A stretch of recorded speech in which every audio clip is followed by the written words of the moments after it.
2012. Buah, era la ilusión de mi vida. Toda la vida soñando con ese momento. Y me esperé 40 años. Aparte de la semana fallera, lo de la fe, lo normal. El momento más bonito, la proclamación.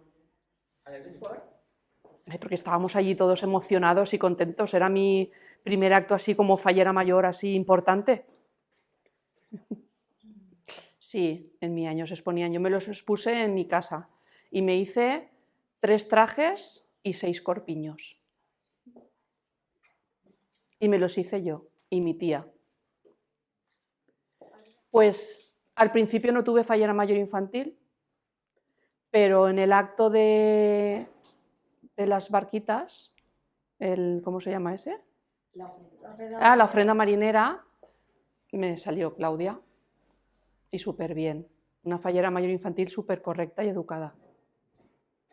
Cuando fue mi presentación, mi sobrina estaba embarazada y no le tocaba todavía, le tocaba para después de la presentación, pero Carles se adelantó y estuvo en mi exposición de trajes y en mi presentación y me llevó la banda.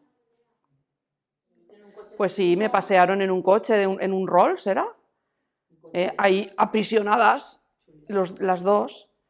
Y fuimos al el salón de la ONCE y hicieron la presentación de maquetas de la FE y después nos fuimos a cenar a un restaurante, súper bien.